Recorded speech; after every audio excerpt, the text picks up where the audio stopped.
Os próximos componentes que eu irei explicar agora são os clérigos. Irei explicá-los de forma genérica, ilustrando, como eu fiz antes com os demais componentes, ilustrando que clérigos são esses, que cartas que peças são essas, né? E depois depois desses vídeos dos clérigos, eu irei mencionar as cartas combate, as cartas que têm a ver com os guerreiros e as cartas que têm a ver com eles, com os clérigos. O primeiro clérigo que eu vou ilustrar é o xamã feiticeiro. O xamã feiticeiro, ele tem uma função defensiva no jogo. Ele imuniza as cartas insumos ordenadas pelo xamã feiticeiro naqueles dados insumos que eu mostrei nos outros vídeos. Quando o xamã feiticeiro imunizar as casas externas, os entrepostos, posicionando-se nas casas internas, nos santuários, todas aquelas casas externas, os entrepostos, não poderão ser atacadas daquele insumo que ele está imunizando.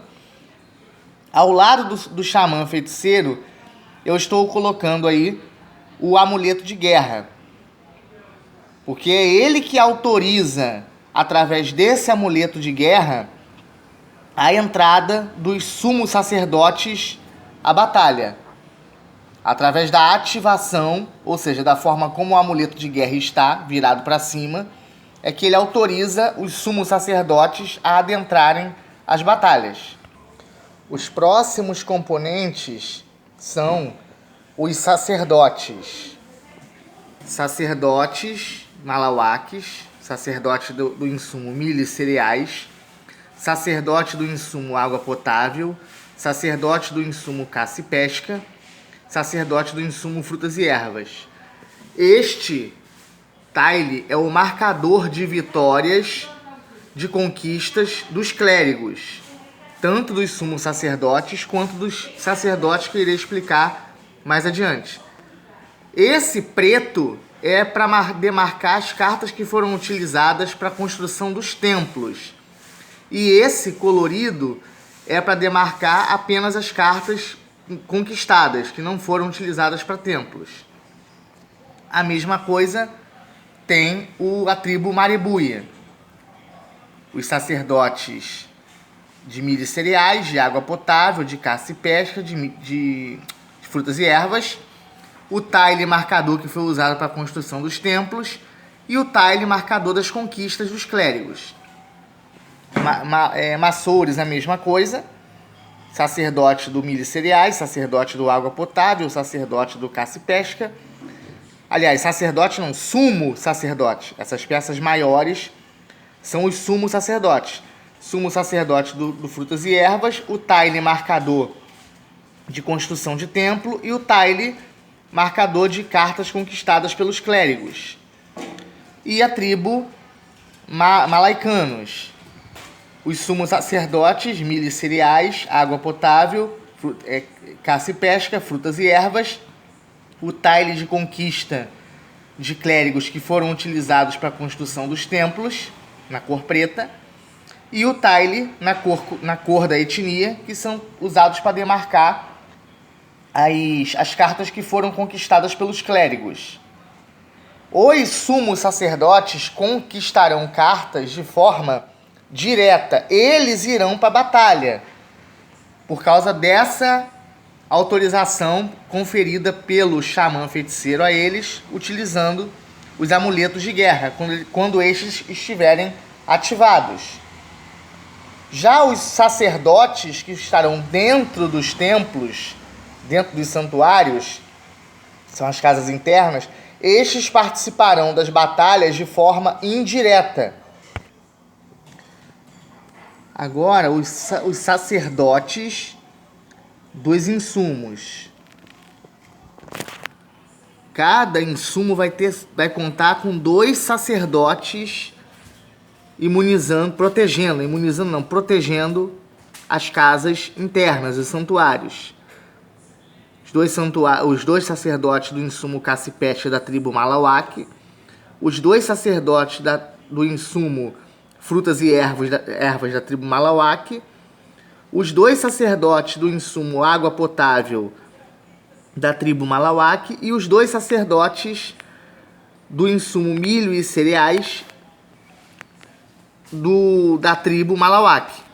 De igual modo, eu tenho aqui os 8 sacerdotes da tribo Malaicanos, dos 4 insumos: frutas e ervas, água potável, caça e pesca e milho e cereais. De mesmo modo, a tribo Massouri também tem os seus 8 sacerdotes dos seus 4 insumos: frutas e ervas, água potável, caça e pesca e milho e cereais. O próximo agora serão os Marebuias. E eis que a última tribo, Marebuias, com os seus sacerdotes também, de seus 4 insumos: frutas e ervas, água potável, caça e pesca, frutas e ervas, água potável, caça e pesca e milho e cereais. E eis que vou ilustrar agora o último componente do jogo, que são as cartas combate. Elas estão guardadas dentro desse ziplock.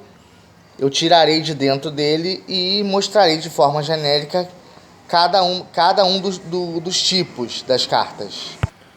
O jogo contará com 96 cartas de combate, ilustrando algumas armas. Primeiro eu vou falar das armas comuns, que serão utilizadas pelos guerreiros: adaga, faca, punhal, flechas, martelo, machado, espada ou tacape borduna. Essas cartas poderão ser utilizadas ou por clérigos ou por guerreiros. E tem essas três armas aqui que são de cunho místico, que serão cartas de uso exclusivo apenas dos clérigos. Os guerreiros não poderão utilizar essas armas, somente essas aqui: adaga, faca, punhal, flechas, martelo, machado, espada e tacape borduna. Essas 3, zarabatana e dardos, lança e maracá, os guerreiros não poderão utilizar, apenas os clérigos. Iniciarei primeiro mostrando a carta de força mais fraca, a adaga.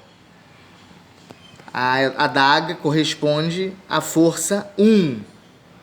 Tem força igual a 1. Então as cartas têm o poderio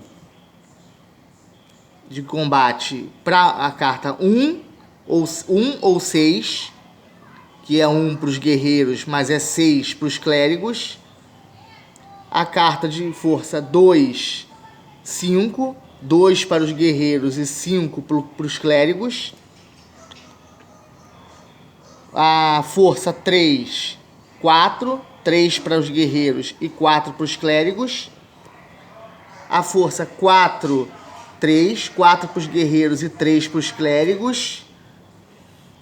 A força 5, 2, 5 para os guerreiros e 2 para os clérigos. E a força 6, 1, 6 para os guerreiros e 1 para os clérigos. A segunda arma mais forte, de força 2, são as flechas. Novamente, aquele padrão: o dado 1, equivalente aos guerreiros, quando são os guerreiros que estão utilizando essa arma, e a polaridade é invertida para quando os clérigos estiverem utilizando essa arma, tanto para defender quanto para atacar. Esse padrão de força menor e força maior, força menor, para guerreiros e para clérigos, eles se repetem nas outras armas também. No martelo, no machado, na espada e no tacape borduna, quando eu for explicar mais futuramente. Para eu não estar repetindo toda hora isso, esse padrão se repete, mas as flechas são a arma com a segunda menor força. Essas forças, 1, 2, 3, 4, 5 e 6, são para desempate, naquela situação de empate total. Forças iguais, essas forças aqui de baixo, quando elas forem iguais, e as armas também forem iguais. As armas forem diferentes, empate total não, empate parcial. As armas forem diferentes, mas as forças utilizadas da arma forem iguais. Aí desempata pela arma. Se for forças iguais e armas iguais, aí eu caio naquela primeira situação do empate total. E eu tenho que repetir a tentativa de combate e a ficha não é removida da faixa de borda. Apenas nessa situação de empate parcial, que a arma é diferente, mas a força é igual, aí eu desempato por essa força da arma. No caso, se o atacante usar a flecha e o atacado usar a adaga, como a adaga vale 1 e a flecha vale 2, a flecha suplanta, porque a força da flecha é maior, em 1 ponto. Se por um acaso, por exemplo, aqui é 1, utilizando os guerreiros, o atacante usou essa carta e o defensor usou a adaga na força 2, a adaga vai suplantar. Mas se for flecha 1 e flecha 1, se as duas cartas de flecha 1 ambos usarem no ataque e na defesa, aí foi armas iguais e forças iguais. Aí tem essa questão aí de repetir a tentativa de combate. Mas esse padrão 1, 6, 2, 5, 3, 4, 4, 3, 5, 2, 6, 1, esse padrão vai se repetir também nas demais armas comuns aos guerreiros. Novamente, o mesmo padrão. O martelo é a terceira arma mais forte, na força 3. O mesmo padrão. 1, 6, 1, 6, 2, 5, 2, 5, 3, 4, 3, 4, 4, 3, 4, 3, 5, 2, 5, 2, 6, 1, 6, 1. A polaridade é invertida. A arma, quando ela é mais forte na utilização dos guerreiros, ela será mais fraca para a utilização dos clérigos.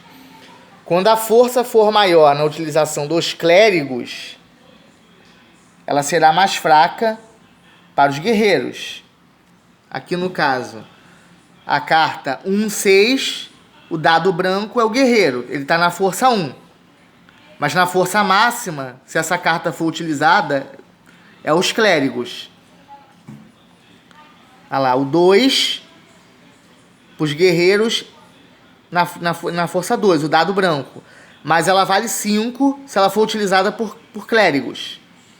A mesma coisa as demais cartas. A polaridade das forças, elas são invertidas. A próxima carta que eu vou ilustrar, nesses mesmos padrões, é a quarta carta de utilização comum, entre tanto clérigos quanto guerreiros, que são os machados. A quarta arma de uso comum são os machados. Novamente, nos mesmos padrões. O machado é a quarta arma mais fraca, na valoração 4.